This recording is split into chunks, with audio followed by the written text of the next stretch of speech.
Hello everyone. In today's class we are going to discuss about the inflammatory bowel disease. ये आज की class के अंदर हम डिस्कस करेंगे. तो इन्फ्लामेटरी बाउल डिजीज़ के अंदर दो डिजीज़ आती हैं, that is Crohn disease and ulcerative colitis. तो सबसे पहले हम पढ़ेंगे क्रॉन डिजीज़ के बारे में. तो ये जो क्रॉन डिजीज़ होता है इसको हम पूरे याद कर सकते हैं एक निमोनिक से, दैट इज़ सिस्टर मैक. क्या होता है इसमें?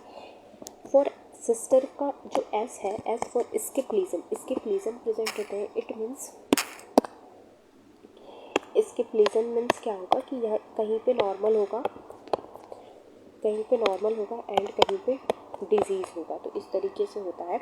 एंड आई फोर ये मेनली होता है आइलियम रीजन में, मोस्ट कॉमनली होता है. एंड फिर ऐसे क्या होता है कि ये स्ट्रक्चर्स बन जाते हैं. तो स्ट्रक्चर्स की वजह से स्ट्रिंग अपीयरेंस आता है. एंड इसमें एस का एंटीबॉडी पाई जाती है. ASCA for anti Saccharomyces cerevisiae antibody. Yes, anti Saccharomyces cerevisiae antibody इसमें देखा जाता है. And for T is transmural होता है. सबसे पहले क्या होता है कि इनिशियली ये होता है कुछ ऊपर की लेयर को सुपरफिशियली अफेक्ट करता है, फिर बाद में ये deep transmural 4 layer mucosa, sub mucosa, muscularis and serosa, ये सबको अफेक्ट करता है. ये हो गया. तो sister and R for rectum spread, ये कभी भी रेक्टम को अफेक्ट नहीं करता है. तो ये हो गया सिस्टर का मूव. सबसे पहले क्या है, S for skip lesion present होगा. आइलम को मोस्ट कॉमनली ये अफेक्ट करेगा. स्ट्रक्चर्स प्रेजेंट होते हैं जिस वजह से स्ट्रिंग अपीयरेंस शो करता है. इसमें एस का एंटीबॉडी पाई जाती है. ट्रांसम्यूरल होता है. पहले एक सुपरफिशियल लेयर को अफेक्ट करता है, फिर डीपली करता है. एंड एज फॉर ये रेक्टम को कभी भी अफेक्ट नहीं करता है. एंड मैक ना यहाँ पे इस तरीके से MACC इस तरीके से मैक लिखेंगे. माइक्रोस्कोपिक एग्जामिनेशन के अंदर क्या होता है, नॉन कैजिएटिंग ग्रैनुलोमा देखने को मिलते हैं. ये बहुत इंपॉर्टेंट है. ग्रैनुलोमा के लिए TNF गामा जो है रिस्पॉन्सिबल होता है. एंड ए फोर इसमें एप्थरस अल्सर पाया जाता है. मतलब पहले ये सुपरफिशियली अफेक्ट करता है और एप्थरस के बाद आता है ट्रांसम्यूरल, फिर ये 4 डीप तक जाता अफेक्ट करता है. इसमें क्रीपिंग फैट होते हैं. इट मीन्स क्या होता है, सबसे पहले जब ये हो रहा होता है तो यहाँ पे फैट आ जाता है, फैट का एक्यूमुलेशन हो जाता है. फिर इसमें कॉबल स्टोन अपीयरेंस, एक और चीज़ है कॉबल स्टोन अपीयरेंस देखने को मिलता है इनर ल्यूमन में. इट मीन्स यहाँ पे जो ये है नॉर्मल है, फिर ये एबनॉर्मल है, नॉर्मल एबनॉर्मल मिलकर कॉबल स्टोन अपीयरेंस शो करते हैं. एंड इसमें साइटोकाइंस का इन्वॉल्वमेंट होता है, TNF alpha and TNF gamma for granuloma. और इस वजह से क्या होता है, नॉन कैजिएटिंग ग्रैनुलोमा देखने को मिलते हैं. This is about the Mac.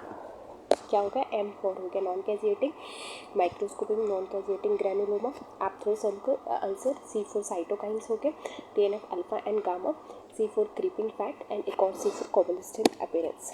यहाँ पे सिस्टर 4 हो गया skip lesion. Ileum most commonly affected है इसमें. फिर इसमें structures and strings like apparent and ASCA antibody मिलती है. MT4 ये ट्रांसम्यूरल होता है. एंड आर फॉर रेक्टम, इसमें क्या होता है, स्पेयर्ड होता है. तो ये हो गया क्रॉन डिजीज़. एंड इसके ट्रीटमेंट के लिए TNF अल्फा इनहिबिटर जो कि यहाँ बढ़ रहा था, दैट इज इन्फ्लिक्सिमैब यूज़ करते हैं. एंड स्टेरॉइड एंड एंटीबायोटिक्स भी इसके लिए यूज़ करते हैं. And as I told with you कि एस का एंटीबॉडी देखने को मिलती है जिसका फुल फॉर्म है anti Saccharomyces cerevisiae antibody. Next we are going to discuss about the second inflammatory bowel disease, that is ulcerative colitis. इसको UC से भी डिनोट करते हैं. क्या हो रहा है, यहाँ पे जो अल्सर बन रहे हैं इसको सही करने के लिए हमारी म्यूकोसा लेयर आती है और इस तरीके से वो एक ब्रिज का फॉर्मेशन कर देती है जिसे कहते हैं म्यूकोसल ब्रिज, जिसकी वजह से it looks like the pseudo polyps. ठीक है, पॉलिप की तरह दिखाई देते हैं बट ये रियल पॉलिप नहीं होते. इस वजह से उसे क्या कहते हैं, सूडो पॉलिप. इसका जो हमने निमोनिक पढ़ा था कोलाइटिस. C4 क्या है कि वहाँ पे क्या था, स्किप लीजन थे. यहाँ पे क्या, कॉन्टिन्यूस लीजन्स, यहाँ पे कॉन्टिन्यूस इन्वॉल्वमेंट होगा. एंड O4 क्या है, या वहाँ पे रेक्टम स्पेयर था, यहाँ पे रेक्टम प्रेजेंट होता है. ऑफन रेक्टम को ही ये अफेक्ट करता है. एंड यहाँ पे हॉस्ट्रा एब्सेंट हो जाता है. इट मीन्स ये lead pipe like appearance show करता है, जो कि बेरियम का जब डाई डालते हैं तो ये शो करता है. एंड I4 ये इसमें इम्यूनिटी के लिए P एंटीबॉडी. और P एंटीबॉडी कहाँ देखने को मिलती है, ये देखने को मिलती है प्राइमरी स्क्लेरोसिंग कोलांजाइटिस, लिवर के लिवर के डिजीज़ में देखने को मिलती है। एंड टी फॉर क्या है, इसमें मेगा कोलोन देखने को मिलता है। एक और जो है केस जहाँ मेगा कोलोन देखने को मिलता है दैट इज़ हर्शस्प्रंग डिजीज़, जो कि पीडिया में पढ़ते हैं, वहाँ पे देखने को मिलता है। एंड आई फॉर क्या है, ये इस इंक्रीज रिस्क ऑफ कैंसर बचाता है इसके अंदर। एंड एस फॉर स्मोकिंग इसको सही करता है। तो ये जो हमने पढ़ा, ये जो डिजीज़ है तो पहले ऑफन रेक्टम से होती है, तो रेक्टम से स्टार्ट होती है, फिर लार्ज इंटेस्टाइन को अफेक्ट करती है, फिर स्मॉल इंटेस्टाइन को अफेक्ट करती है। तो ये रेट्रोग्रेड अपोजिट मैनर पे चल रही है। इसके ट्रीटमेंट के लिए एक स्पेसिफिक ट्रीटमेंट है that is 5-ACA-CMP, 5 amino salicylic acid plus 6 मरकैप्टोप्यूरिन, ये है। और हमने बात करी क्रॉहन डिजीज़ में सी आ रहा है, तो एस्का वाला इसमें प्रेजेंट होता है। एंड इसमें उसका अपोजिट पीएन का, और एक और पीएन का कहाँ प्रेजेंट होता है, प्राइमरी स्क्लेरोसिस कोलेंजाइटिस के अंदर भी प्रेजेंट होता है। ठीक है, फिर यहाँ पे पीएन का क्रॉहन डिजीज़ में भी सम टाइम प्रेजेंट होता है, लेकिन एस्का कभी भी इसके अंदर देखने को नहीं मिलता है। तो एक बार हम क्विक रिवीजन करेंगे what we studied. S four क्या है, क्रॉहन डिजीज में skip lesion, ileum mostly affected होगा। एंड एक और S four structure and string sign appearance present होता है, जो कि बेरियम डाई में हम देखते हैं। ट्रांसम्यूरल होता है, पहले एप्थरस होता है, फिर ट्रांसम्यूरल होता है, फिर ये रेक्टम को इसमें स्पेयर्ड होता है। एम फॉर माइक्रोस्कोपिक एग्जामिनेशन के अंदर नॉन कैजिएटिंग ग्रैनुलोमा देखने को मिलते हैं। एप्थरस इसमें प्रेजेंट होता है, इट मीन्स पहले सुपरफिशियली अफेक्ट करेगा। सी फॉर साइटोकाइनेसिस में TNF alpha and gamma present होते हैं। TNF अल्फा के अपोजिट में इन्फ्लिक्सिमैब जो है मेडिसिन यूज़ करते हैं। सी फॉर कोबल्स्टेन अपीयरेंस होता है। सी फॉर क्रीपिंग फैट होता है।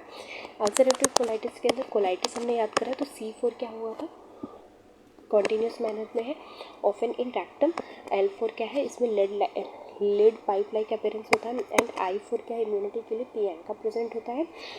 एंड इसमें टॉक्सिक मेगा कोलोन देखने को मिलता है, टॉक्सिक मेगा कोलोन देखने को मिलता है। एंड यहाँ पे आई क्या था, कोलाइटिस, यहाँ पे यस इंक्रीज कैंसर का बढ़ाते हैं, स्मोकिंग इसको सही करता है। फिर इसकी ट्रीटमेंट के लिए स्पेसिफिक हमने बात करी थी 5 that is 5 and amino salicylic acid plus 6 मरकैप्टोप्यूरिन इसके लिए यूज़ करते हैं। तो ये हमने बात करी इन्फ्लेमेटरी बॉल डिजीज़ के बारे में। तो this is all good from my side for inflammatory ball disease. If you like my class please hit the like button and subscribe. Do subscribe my channel.